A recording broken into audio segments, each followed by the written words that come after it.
여러분 안녕하십니까? 오늘 강의에서는 제4장 기본소생술의 마지막 핵심 파트인 소화 및 영아 기본소생술 페드아트릭 BLS에 대해 심도 있게 다루어 보겠습니다. 지난 시간까지 우리는 성인을 대상으로 한 심폐소생술의 원리와 절차를 학습했습니다. 하지만 현장에서 마주하게 될 작은 생명, 즉 소아와 영아는 단순히 어른의 축소판이 아닙니다.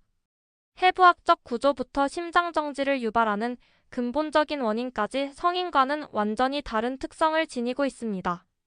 따라서 이들에게는 골든타임을 지키기 위한 전혀 다른 정밀한 가이드가 필요합니다.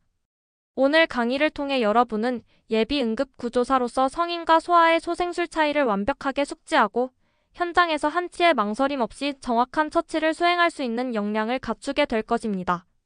자, 그럼 성인과 무엇이 어떻게 다른지 본격적으로 살펴보겠습니다. 본격적인 술기에 앞서 대상을 명확히 정의하고 원인의 차이를 짚고 넘어가야 합니다. 여기서 나이 기준을 확실히 잡아두십시오. 심폐소생술에서 소아는 만 1세부터 8세 미만 몸무게 25kg, 키 127cm 이하를 말하며 영아는 만 1세 미만을 뜻합니다. 8세 이상이면 성인과 동일한 지침을 적용합니다. 가장 중요한 핵심 원리입니다. 성인의 심장 정지는 대부분 심근경색 같은 심장성 원인으로 발생합니다. 심장 혈관이 막혀서 펌프가 멎는 것이죠. 반면 소아와 영아는 어떨까요? 이 아이들은 심장 자체의 문제보다는 질식, 익수, 중증 감염 등으로 인한 호흡 부전이 심장 정지의 가장 주된 원인입니다. 숨을 못 쉬어서 산소가 고갈되고 그 여파로 심장이 멈추는 것입니다. 따라서 성인에게는 가슴 압박만 하는 가슴 압박 소생술도 꽤 효과가 있지만 소아에게는 절대 그렇지 않습니다. 소아는 체내 산소가 이미 고갈된 상태로 심장이 멎기 때문에 가슴 압박과 함께 산소를 불어넣어주는 인공호흡이 절대적으로 중요합니다. 다만 교육의 단순화와 혼선을 막기 위해 순서 자체는 성인과 동일하게 CAB 가슴 압박 기도 유지 인공호흡을 유지한다는 점, 이 차이의 기전을 잘 이해하시기 바랍니다. 이번 슬라이드에서는 현장의 일반인 구조자가 취해야 할 생존 사슬 알고리즘을 살펴보겠습니다. 여러분이 현장에 도착하기 전 목격자가 수행해야 할 뼈대입니다.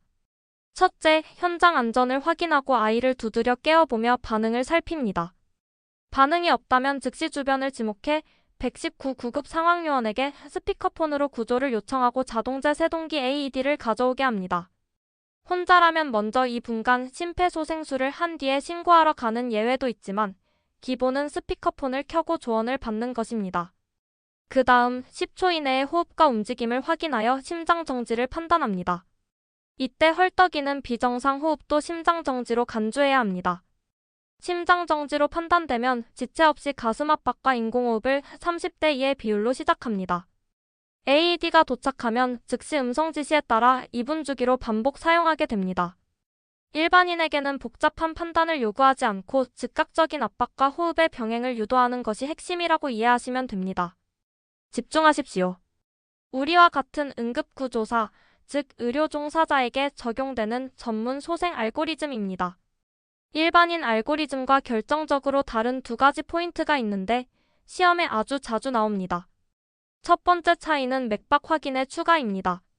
의료 종사자는 10초 이내의 호흡과 함께 반드시 동맥 맥박을 만져보아야 합니다. 여기서 아주 중요한 임상적 판단 기준이 있습니다. 맥박을 만졌는데 아예 없으면 당연히 가슴 압박을 시작하겠죠? 그런데 맥박이 뛰기는 뛰는데 1분에 60회 미만 서맥이면서 피부가 파랗게 질리는 청색증 등 관류 불량 상태가 동반된다면 어떻게 해야 할까요? 주저하지 말고 즉시 가슴 압박을 시작해야 합니다. 소아에서 심박수 60회 미만은 사실상 심장 정지에 준하는 뇌혈류 부족 상태이기 때문입니다. 두 번째 차이는 구조자 수에 따른 심폐소생술 비율 변경입니다. 의료 종사자가 혼자 있을 때는 일반인과 똑같이 30대 2로 시행합니다. 하지만 의료 종사자가 2인 이상 모이게 되면 즉시 가슴 압박 대 인공호흡의 비율을 15대 2로 전환해야 합니다. 소아는 산소 공급이 중요하므로 전문가가 여럿일 때는 인공호흡의 빈도를 2배로 늘려주는 것입니다. 25대 2라는 숫자 구분해서 기억하세요. 그렇다면 그 중요한 맥박을 어디서 짚어야 할까요? 연령에 따른 정확한 맥박 확인 위치입니다. 10초 룰을 항상 명심하십시오. 움직임, 호흡, 맥박을 10초 이내에 동시에 확인하고 10초가 지나도 확신이 서지 않는다면 그냥 맥박이 없다고 간주하고 즉시 압박을 시작해야 합니다. 위치를 살펴보면 1세에서 8세 사이의 소아는 성인과 마찬가지로 목동맥이나 사타구니의 대퇴동맥을 촉지합니다. 그런데 1세 미만의 영아는 어떨까요? 아기들을 떠올려 보십시오. 영아는 체형상목이 아주 짧고 턱살 등 연한 조직이 겹쳐 있어서 목동맥을 짚기가 불가능에 가깝습니다. 따라서 영아의 심장정지 여부를 판단할 때는 반드시 팔꿈치와 어깨 사이 안쪽 이두박근 부위에 있는 상완동맥 위 팔동맥을 촉지해야 합니다. 영아는 상완동맥, 소아는 목 또는 대퇴동맥. 이 위치의 차이는 실기평가뿐만 아니라 필기시험에서도 헷갈리기 쉬운 부분입니다. 확실히 암기해 두십시오. 소아와 영아에서는 나이에 따라 가슴의 크기가 다릅니다. 소아에서 압박 위치는 성인과 같이 흉골을 반으로 나누었을 때 흉골의 아래쪽 절반 부위입니다. 영아에서는 젖꼭지 사이의 가상선과 흉골이 만나는 지점의 바로 아래 부위를 압박합니다. 검상돌기 또는 늑골을 누르지 않도록 주의해야 합니다. 소아의 가슴은 성인보다 크기가 작고 약하므로 성인에서와 같이 두 손으로 체중을 실어 압박할 필요가 없어 소아에서는 한 손 또는 두 손의 손바닥 뒤꿈치를 사용하여 가슴 압박을 합니다. 영아에서는 두 손으로 환자의 가슴을 감싼 후 양손의 엄지손가락으로 가슴 압박을 하는 방법, 양손 감싼 두 엄지 가슴 압박법, 투 썸인 서클링 핸즈 테크닉을 사용합니다. 두 손가락으로 가슴을 압박하는 방법은 구조자에게 손가락 통증 또는 피로를 가져오므로 더 이상 사용되지 않습니다. 가슴 압박의 깊이는 가슴의 앞뒤 두께의 3분의 1 정도를 압박하며 이는 유아에서는 4cm, 소아에서는 4에서 5cm에 해당한다. 소생술의 심장인 가슴 압박의 핵심 지표입니다. 뼈대가 작고 연약한 아이들을 성인처럼 강하게 누르면 큰일 나겠죠? 먼저 압박 깊이입니다. 가슴 앞뒤 두께의 약 3분의 1이 들어가도록 눌러야 합니다. 센티미터로 환산하면 소아는 약 4에서 5cm, 영아는 정확히 4cm 깊이입니다. 성인이 약 5cm, 최대 6cm인 것과 비교해서 수치를 정확히 외워두십시오. 압박 속도는 성인과 동일하게 분당 100에서 120회를 유지합니다. 여기서 하단의 주의사항을 보십시오. 매우 중요한 해부학적 경고가 있습니다. 영아의 간과 비장은 성인보다 복부에서 차지하는 비율이 훨씬 크고 횡격막 바로 아래에 위치해 있습니다. 따라서 명치 부위인 검상돌기를 잘못 압박하게 되면 간이나 비장이 파열되어 치명적인 내부 출혈을 일으킬 수 있습니다. 올바른 위치인 젖꼭지 연결선 바로 아래 흉골만을 정확히 압박해야 하는 이유입니다. 또한 누른 후에는 정맥혈이 심장으로 돌아오도록 가슴을 완전히 이완시켜야 한다는 점도 잊지 마십시오. 에어웨이 단계인 기도 열기입니다. 소아와 영아의 해부학적 취약성을 이해하셔야 합니다. 아이들은 몸집에 비해 머리 뒤통수 후두부가 튀어나와 있고 혀가 구강 내에서 차지하는 비율이 굉장히 큽니다. 반면 숨이 통과하는 기도의 지름은 빨대처럼 좁죠. 이 말은 의식을 잃어 혀 근육이 풀리면 기도가 성인보다 훨씬 더 빠르고 완벽하게 막혀버린다는 뜻입니다. 따라서 성인보다 기도 유지가 훨씬 더 중요하고 까다롭습니다. 기본 유지법은 성인과 동일한 머리 기울임 마이너스 턱 들어 올리기 헤드 틸트 친 리프트입니다. 다만 영아의 경우 머리를 너무 심하게 뒤로 젖히면 오히려 연골이 기도를 눌러 막히게 되므로 코가 하늘을 보는 중립 자세를 유지하는 것이 좋습니다. 만약 추락이나 교통사고 등 경추 외상이 의심된다면 어떻게 할까요? 우리 같은 의료 종사자는 목을 젖히지 않는 턱 밀어 올리기 쪼 스르스트를 먼저 시도해야 합니다. 단, 이 방법으로 기도가 열리지 않으면 어쩔 수 없이 기본 유지법으로 전환해야 합니다. 목뼈를 보호하는 것보다 숨을 통하게 하는 것이 생존의 최우선 가치이기 때문입니다. 비브리싱 단계인 정밀한 인공호흡법입니다. 호흡의 방법부터 보겠습니다. 체구가 어느 정도 큰 소아는 구조자의 입으로 하나의 입만 덮고 코를 쥐는 성인 방식을 씁니다. 하지만 얼굴이 작은 영아는 구조자의 입으로 아기의 입과 코를 동시에 덮고 불어넣는 입대 입코 호흡을 시행합니다. 가장 주의해야 할 점은 호흡량과 속도입니다. 1회 호흡량은 몸무게당 6에서 7ml로 딱 가슴이 눈으로 보기에 부풀어 오를 정도로만 1초에 걸쳐 부드럽게 불어넣어야 합니다. 오른쪽 그림의 X 표시를 보십시오. 살리겠다고 빠르고 강하게 확 불어넣는 과호흡은 절대 금물입니다. 아이들의 폐는 작고 기도가 좁아 공기를 세게 불면 폐로 못 가고 식도를 타고 위로 들어가 위 팽창과 구토를 유발합니다. 더 무서운 것은 흉곽 내 압력이 치솟아 심장으로 피가 돌아오는 정맥 환류를 막아버리고 결국 다음 가슴 압박 시 짜낼 심박 출량 자체를 떨어뜨리는 끔찍한 결과를 낳습니다. 과호흡의 위험성, 헷갈리기 쉬운 부분이니 기전을 명확히 이해하십시오. 오늘 강의에서 여러분이 무조건 자다가 깨서도 대답할 수 있어야 하는 비율 총정리입니다. 시험에 100% 출제됩니다. 먼저 첫 번째 블록, 비전문가인 일반인 구조자는 한 명이든 두 명이든 복잡하게 생각할 것 없이 무조건 30대입니다. 두 번째 블록, 여러분 같은 의료 종사자가 전문 기도기 기관 내 튜브 등을 꽂기 전의 상황입니다. 1인 구조 시에는 30대 1을 하지만 2인 이상이 모이면 신속한 산소 공급을 위해 15대 2로 비율을 바꿉니다. 압박 15번에 호흡 2번입니다.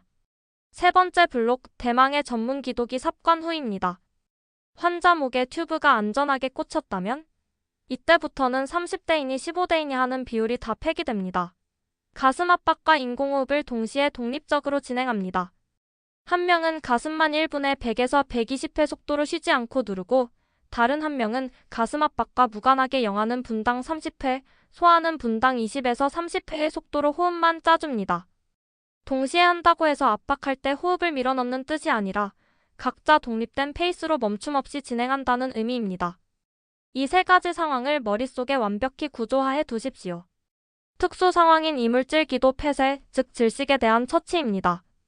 식사 중 사탕이나 장난감이 목에 걸리는 상황을 떠올려 보십시오. 화나가 기침을 캑캑거리며 소리를 낼 수 있다면 부분 폐쇄이므로 스스로 기침하도록 격려하며 지켜봅니다. 하지만 목소리를 전혀 내지 못하고 얼굴이 새파래지는 청색증 완전 기도 폐쇄 징후이 나타나면 즉각 개입해야 합니다. 연령에 따른 처치법의 차이를 구분해서 기억하세요. 1세 이상 소아는 성인과 비슷합니다. 환자 뒤에 서서 등 두드리기 5회 후 명치와 배꼽 사이를 위로 밀어 올리는 복부 밀어내기 하임리히법 5회를 이물이 나올 때까지 교대 반복합니다. 그러나 1세 미만 영아는 다릅니다. 영아에게 복부 밀어내기를 하면 간 파열 등 장기 손상 위험이 극도로 높습니다. 따라서 영아는 허벅지 위에 아이를 엎드리게 하고 등 두드리기 5회를 한 뒤 바로 눕혀서 가슴 압박 위치 흉골을 두 손가락으로 누르는 가슴 밀어내기 5회를 교대로 반복해야 합니다. 영아에게는 복부 압박이 절대 금지된다는 사실, 실무에서 대단히 중요합니다. 만약 처치 중 아이가 의식을 잃고 늘어지면 즉시 바닥에 눕히고 CPR로 전환해야 합니다. 소아와 영아에게 제세동기를 적용할 때의 원칙입니다. 먼저 패드 부착입니다. 성인은 오른쪽 쇄골 아래와 왼쪽 옆구리에 붙이죠. 하지만 체구가 작은 아이들에게 그렇게 붙이면 두 패드가 맞닿게 됩니다. 전극이 서로 닿으면 전기가 심장으로 안 가고 피부 겉표면만 타고 흘러버리는 합선이 발생합니다. 따라서 패드가 닿을 우려가 있다면 앞가슴 정중앙에 하나, 등 뒤 정중앙에 하나를 붙이는 전후 부착법을 사용해야 합니다. 사용 장비의 우선순위도 알아두십시오. 수동제 세동기를 쓸 수 있다면 가장 좋겠지만 현장에서는 주로 AED를 씁니다. 이때 소아용 충격량 감쇄기 패드나 스위치가 있는 기기를 1순위로 사용해 전기 에너지를 낮춰줍니다. 하지만 주변에 감쇄기가 없고 어른용 AED밖에 없다면 어떡할까요? 주저하지 말고 그냥 성인용 AED와 패드를 그대로 사용하십시오. 전기를 안 줘서 죽게 놔두는 것보다 성인용 전기라도 줘서 심장을 리셋하는 것이 생존율이 높기 때문입니다. 수동제 세동기를 다룰 때의 에너지는 첫 샷에 킬로그램당 2줄, 두 번째부터는 킬로그램당 4줄로 점차 올린다는 것도 전문가로서 꼭 암기하셔야 합니다. 오늘 강의의 모든 핵심이 한 장의 표에 압축되어 있습니다. 이 표는 여러분이 시험장에 들어가기 직전까지 보고 또 봐야 할 마스터키입니다. 구분 기준인 나이 8세 이상 성인, 1에서 8세 소아, 1세 미만 영아를 축으로 각 항목의 차이를 비교해 보십시오. 맥박 확인은 의료인 기준으로 성인 소아는 목동맥, 영아는 상완동맥입니다. 압박 위치는 성인 소아는 흉골 아래 절반이지만 영아는 젖꼭지 연결선 바로 아래 흉골입니다. 압박 깊이는 성인 약 5cm, 소아 4에서 5cm, 영아 4cm입니다. 압박 방법은 성인 두 손, 소아는 한 손 또는 두 손, 영아는 두 엄지 양손 감싼 두 엄지법입니다. 마지막으로 압박대 호흡 비율. 일반인은 전 연령 30대, 의료인은 성인은 30대이지만 소아 영아는 2인 이상 시 15대2로 바뀐다는 점. 이 표를 통째로 머릿속에 사진 찍듯 캡처해 두시기 바랍니다. 오늘 강의를 마무리하며 여러분께 당부하고 싶은 생명구조의 대원칙입니다. 강의 서두에서 강조했듯 성인과 달리 소아와 영아의 심장정지는 대부분 호흡 부전, 즉 숨을 못 쉬어 질식하는 데서 출발합니다. 체내 산소가 완전히 고갈된 상태로 죽음에 이르는 것입니다. 그렇기에 소아소생술에서는 단순히 가슴만 압박하는 것을 넘어 여러분이 불어넣어주는 인공호흡의 한 모금 한 모금이 아이의 뇌세포를 살려내는 생명의 숨결이 됩니다. 가슴 압박과 인공호흡을 병행하는 표준 심폐소생술이 아이의 생존율을 가장 높인다는 사실을 잊지 마십시오. 현장 상황은 항상 급박하고 두렵습니다. 작은 아이의 창백한 얼굴을 마주하면 머리가 하얘질 수 있습니다. 하지만 오늘 배운 정확한 지식과 숙달된 순서만이 그 아이의 골든타임을 지켜낼 수 있습니다. 이 가이드를 뼈에 새기고 망설임 없는 행동으로 기적을 만들어내는 훌륭한 응급구조사가 되기를 바랍니다. 이것으로 이어진 제4장 소아 및 영아 기본 소생술 강의를 모두 마치겠습니다. 긴 시간 고도로 집중해 주셔서 감사합니다. 수고하셨습니다.